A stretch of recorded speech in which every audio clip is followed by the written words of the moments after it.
Le 17 mars, on a reçu l'ordre de devoir fermer l'ensemble de nos boutiques. Donc, nos 4 boutiques qui nous appartiennent en Belgique ont été fermées. L'ensemble du personnel a été mis en chômage économique puisqu'il n'y avait plus de raison d'être. De manière générale, le chômage technique, c'est plutôt réservé aux ouvriers. Nous, de notre côté, on n'en a pas. Donc, c'était en effet une découverte. Maintenant, j'ai trouvé le processus relativement simple.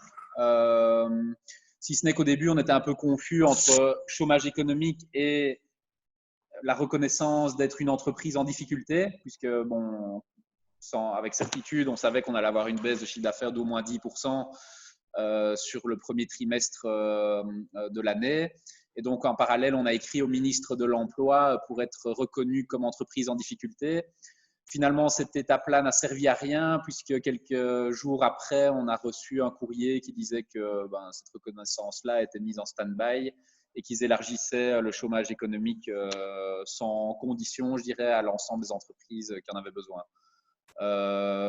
On fait de notre côté des petites réunions Zoom avec les collaborateurs qui le souhaitent, même en période de chômage économique, pour les tenir un peu au courant de l'évolution des choses, discuter de l'actualité, ce genre de choses.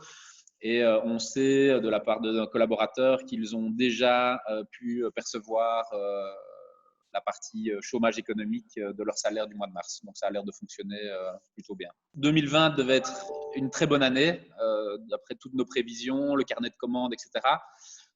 Donc, évidemment, comme toute entreprise, on avait réalisé un budget pour l'année 2020 en début janvier. Et donc, c'est ça qui nous fait dire que l'année devait être une très bonne année. Malheureusement, on a été forcé de revoir nos prévisions et on a fait cet exercice en date du 19 mars en prenant en compte des hypothèses qui étaient bien à l'état d'hypothèse puisqu'on était sûr de rien. Mais les hypothèses qu'on avait prises, c'était qu'il y avait un arrêt total de l'activité wholesale, donc qui représente 80% de nos affaires, entre mi-mars et mi-mai, avec par contre, à partir de mi-mai, un redémarrage idem à celui de l'année passée. Donc, même genre de chiffre après le 15 mai. Avec le temps qui passe et les différentes déclarations des différents gouvernements, j'ai l'impression qu'on va devoir revoir nos hypothèses parce que je pense que la relance se passera moins rapidement que prévu. Et tous les gouvernements ont l'air de s'accorder pour dire que la relance se fera de manière progressive. Et donc, j'ai un peu peur pour tout ce qui est activité retail. Mais donc, la revue, en tout cas, en tant que telle, d'après nos hypothèses du 19 mars, montrait une diminution du chiffre d'affaires de 25% sur le total de l'année 2020. Et avec toute autre chose restant égale en termes de dépenses, on passait d'un bénéfice de plus de 200 000 euros sur l'année à une perte qui avoisinait les 300 000 euros avec les corrections de chiffres. Donc, du coup, ça nous a obligés de devoir vraiment se poser la question en termes de dépenses pour le reste de l'année, de voir comment est-ce qu'on pouvait amoindrir le choc et faire en sorte de limiter la casse. Ce que l'on a fait par différentes mesures d'économie de coûts. Moi-même, j'ai suspendu mon salaire. On utilise forcément le chômage économique et ce genre de choses pour pouvoir essayer de traverser la crise du mieux que l'on peut. On a écrit à tous nos propriétaires de différents emplacements commerciaux. On en a un qui a répondu positivement, tant que maintenant, qui a décidé d'accepter de faire sauter le mois d'avril dans un premier temps. D'autres qui ont répondu que ce n'était pas à l'ordre du jour, mais qui nous reviendraient avec plus d'informations prochainement. Je n'ai pas encore reçu ces informations au jour d'aujourd'hui. Et d'autres qui n'ont même pas répondu. Mais ce qui est certain, c'est que à ce stade-ci, les loyers d'avril, on n'en a payé aucun. D'une part, parce qu'on essaye de conserver notre liquidité le plus possible, et d'autre part, parce qu'on est contre l'idée de devoir payer, en tout cas, un loyer plein par rapport à cette force majeure qui est l'obligation de fermer et qui n'est, j'en suis bien conscient, la faute de personne, certainement pas la faute du propriétaire non plus. Mais vu les différentes mesures gouvernementales et des mesures proposées par les banques, je pense que les propriétaires, en tout cas ceux qui sont endettés, ont certains outils devant eux pour pouvoir reporter leur remboursement ou en tout cas allonger leur durée de crédit à moindre frais et donc soutenir dans la mesure du possible leurs différents locataires. Et j'espère que c'est dans cette direction-là que ça va aller. J'espère aussi peut-être que l'État pourra aussi trancher à un moment donné cette situation qui est un peu au cas par cas tant que maintenant. Mais à ce stade-ci, c'est encore un peu flou. Je pense que d'une façon générale, on peut dire que ça tient à pas grand-chose. Hein. On a beau prévoir tout ce qu'on veut, faire les choses du mieux qu'on peut, anticiper, prendre les meilleures couvertures d'assurance, être prudent, etc.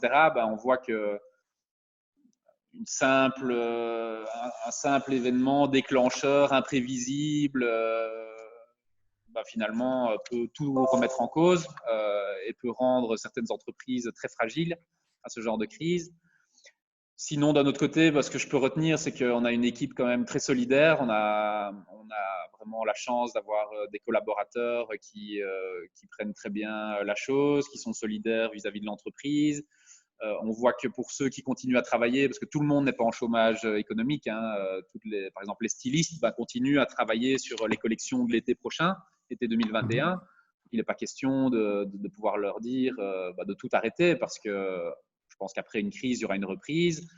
Et à cette reprise, il faut que l'on soit prêt, évidemment, dans de bonnes conditions pour pouvoir reprendre le business comme avant ou presque comme avant. Et donc, je trouve que mon équipe réagit très bien, qu'on a une très bonne communication régulière avec eux. Hein. Comme je le disais, on organise un call sur Zoom tous les matins à 9h30 pour ceux qui le souhaitent. Et presque toute l'équipe est toujours présente tous les jours.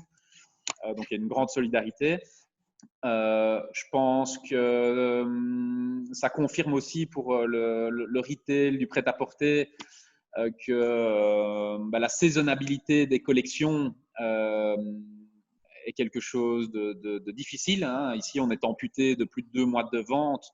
Et donc, pour des produits qui, entre guillemets, périment, puisqu'ils vont être soldés en théorie au mois de juillet, ça rend la période de vente potentielle encore plus courte et donc encore plus difficile qu'en temps normal. J'espère que l'État pourra trancher un report des soldes d'1 mois. Ce serait vraiment une bonne chose. C'est quelque chose que le secteur demande depuis de nombreuses années, déjà en temps normal, mais encore plus en temps de crise. On juge que de par les changements climatiques, etc., il serait plus pertinent de faire des soldes d'été au mois d'août, voire au mois de septembre, et des soldes d'hiver en février, voire au mois de mars, au lieu des périodes actuelles. Et donc, si on pouvait tirer une chose positive parmi cette crise avec le report des soldes, qui pourrait peut-être persister dans le temps après crise, ce serait une bonne chose. Au niveau du télétravail, pour ceux qui travaillent encore, on voit que ça ne se passe pas trop mal, grâce à des outils comme Zoom justement, ou Slack, ou ce genre de choses avec lesquelles on avait déjà l'habitude. On voit qu'en fait le travail à domicile est clairement possible dans beaucoup de métiers. Voilà, je ne sais pas. Nous, on reste très attentifs évidemment à l'évolution des choses et à l'actualité. On est très curieux de voir comment la reprise va s'opérer. On parle clairement de reprise progressive et je ne sais pas trop dans quelle case le retail sera placé et dans quel ordre de priorité. On reste très attentif.